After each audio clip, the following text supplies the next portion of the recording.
哦，咦，好似聽到有聲啦！哦，嚟緊啦，嚟緊啦！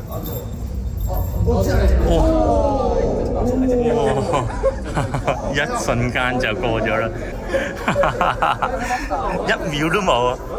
大家又散啦。先介紹日本磁浮列車嘅發展。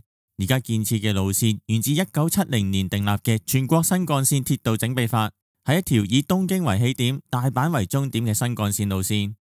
喺1990年 JR 東海着手喺山梨縣裏邊興建實驗線，全長42.8公里，並且喺1996年開始進行實驗。去到2011年，政府決定喺整備計劃裏邊規定路線行駛方式採用超電導磁浮方式，最高速度定為時速505公里。去到2013年，投入商業營運為前提而全新製造嘅 L0 系列車開始進行實驗。政府本來預計由品川至名古屋嘅路段會喺2025年通車，之後延期去到2027年。不過近年因為靜岡工區嘅大井川水量問題引起反對，通車日期就變為2027年之後。而2024年3月 JR 東海就表明通車時間最快要等到2034年之後。暫時靜岡縣反對問題得到一定嘅解決，之前未能順利進行嘅工程將會喺2026年重開。呢一次嘅目的地係起喺磁浮列車實驗線旁邊嘅山梨縣立磁浮參觀中心。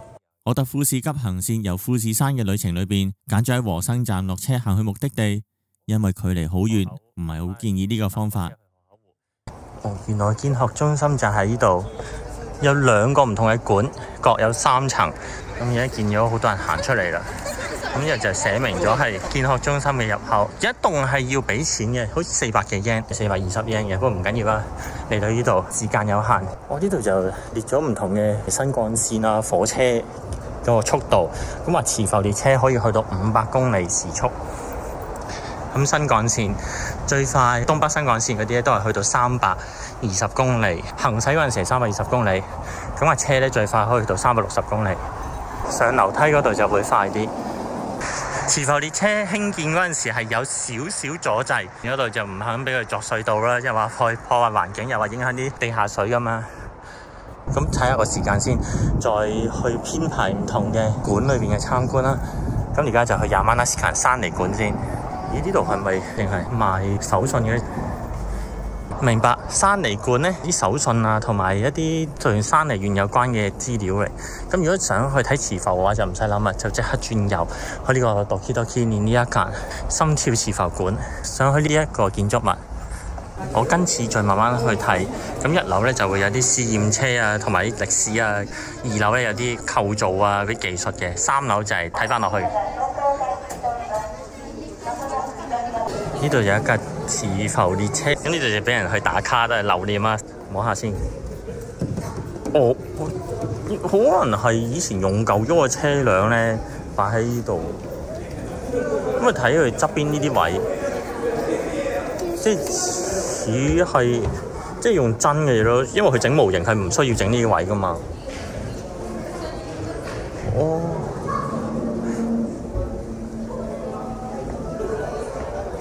到時如果坐嘅話，哦呢個就係訪月台嘅，咁樣行上嚟，幾好喎！可以率先感受一下磁浮列車。咁而家入去，哦有啲似飛機喎，我覺得。我呢度唔入得嘅，但係睇到入邊好似有啲類似咪錶咁嘅嘢，係咪喺度？但係好暗噶啦，而家畫面影唔到咧。如果有司機位嗰度可以睇到就好啦。呢度有啲座位，後面可以直情坐嘅。可以睇翻出去，咁同新幹線係差唔多嘅感覺咯，我覺得。影翻出去，咁出邊就有個試驗路軌嚟。呢度啲都唔喐得噶啦。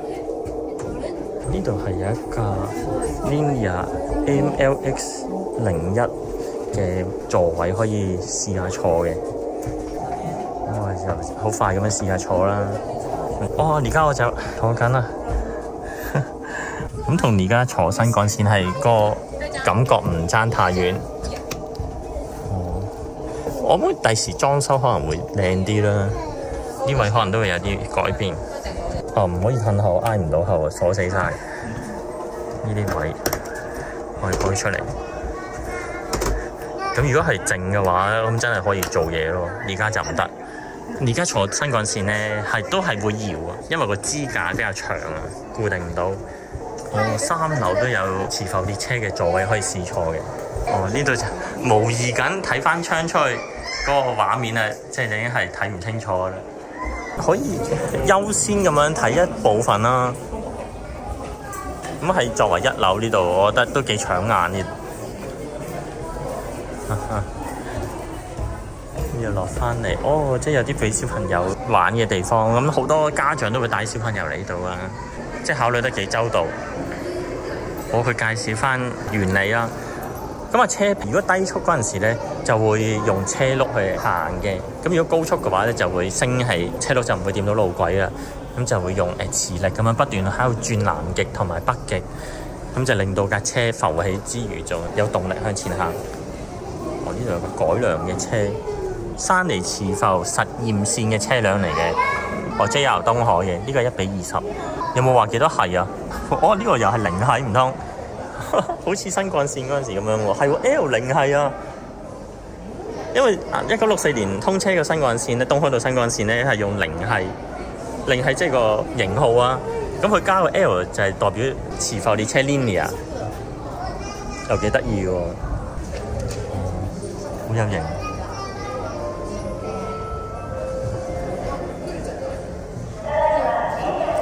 又有車啦！喂，上去2樓睇下先。大家已經係準備好啊，霸好位，係由右面駛過嚟左邊。咁所以見到有人係霸位霸咗左手邊咁，咪希望影得多啲。未嚟。差唔多啦。咁睇下上面呢度咧，係差唔多嚟緊啦。咁都係一瞬間嘅啫。喺出邊嗰度仲好喎，呢度。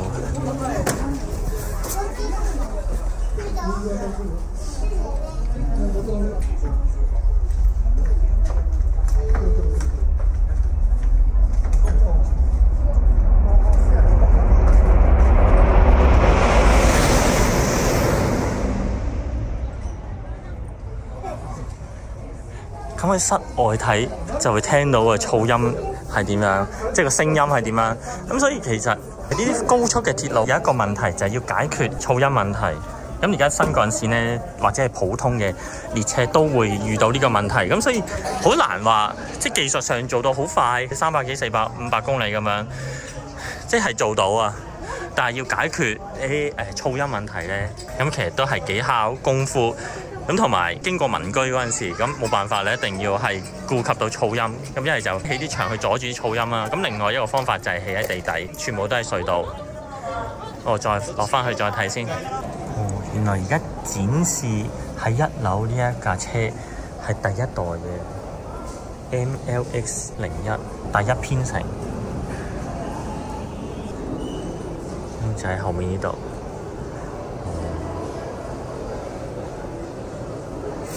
真車嚟，咁喺個車身側邊凸起出嚟，長長方方呢一個就係超電導磁石，就係靠呢個磁石去升起架車，同埋達到時速500幾公里。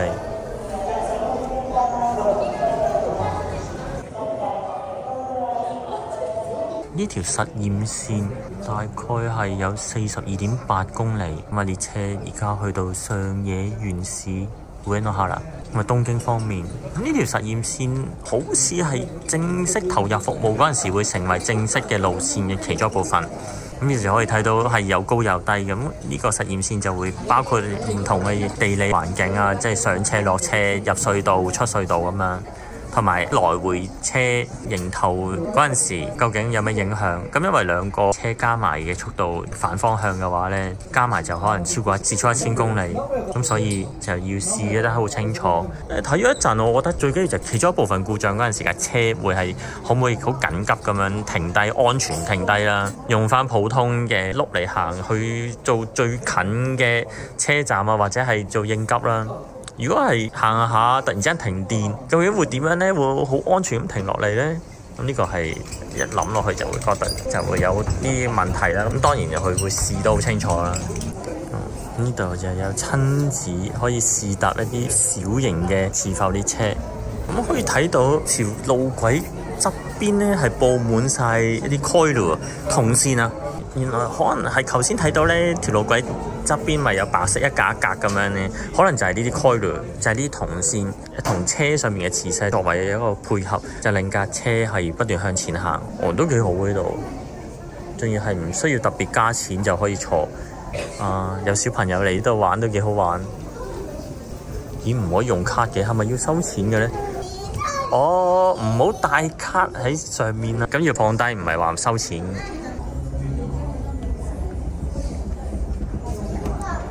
又冇乜聲嘅，好靜。以呢個速度嚟行駛嘅話就好靜。原來上面幅畫係畫富士山同埋磁浮列車。又幾靚喎！日本啲 design 做得幾好。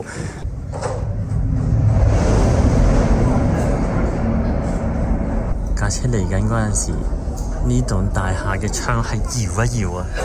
經過嗰陣時，感受到震動。咁真係對附近嘅大廈係造成影響，喺運作上要做好多考慮。咁技術上問題應該唔大嘅啦。呢度有少少啲攤位啊，可以試下。我呢度去搞下可以。咁我又產生磁力。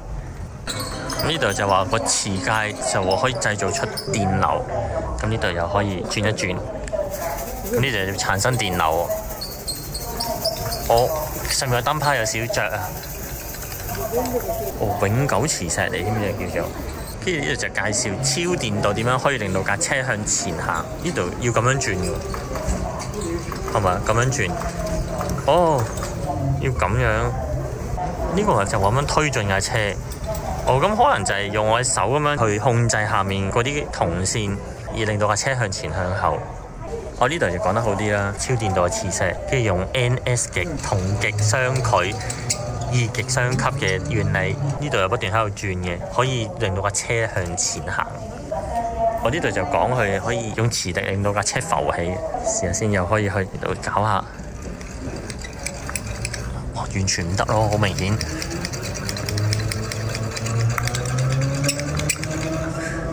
係咪浮起啊？完全 feel 唔到。咁兩邊嘅滾動就係模擬嘅路軌。不斷喺度轉南極北極咁樣，係咪真係有浮起啊？教咩南極點？呢個係點樣玩嘅？咁兩邊喐，解釋下點樣去轉彎，即係個好基本嘅原理咧，喺呢度都説明咗。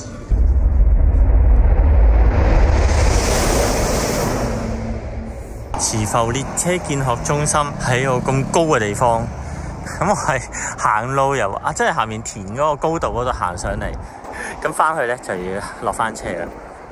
好開心啊！大概快睇過1個鐘，如果要想睇多幾次列車來回嘅話咧，2個鐘會好啲。咁我係停留咗1個半鐘，因為我想去影多啲架火車，咁所以我而家翻去個站嗰度。咁我覺得係2個鐘頭，慢慢再睇埋個電影，又大概8分鐘左右嘅。咁我覺得係都可以。實際去參觀嘅都睇咗7、7、8、8嘅啦，我都覺得好滿意，好開心。同埋啲配套我覺得唔錯。咁譬如有啲小朋友嘅玩嘅空間啊，同埋有啲免費嘅 locker，即係入100 yen 落去就可以放個背囊，咁再大啲嘅行李咧。咁再入多，我冇睇到幾多錢啦。咁其實都係會退翻錢出嚟嘅，即係唔需要擔心。即係咁樣又俾人係食咗幾百yen，咁可以用嗰啲錢咧去買下嘢飲啊，或者去隔離嘅山尼館嗰度買下少手信咁樣，咁都係有意思嘅。咁我而家就用20分鐘嘅時間就行翻去和生站，之後再搭富士急嘅列車。今日咧就翻去河口湖嗰度，然之後再搭巴士去到三島 Mishima， 再搭東海道新幹線翻去京都。真係好滿足嘅一日啊！希望磁浮列車有生之年可以開通啦，1個鐘頭07分鐘就可以由品川去到大阪。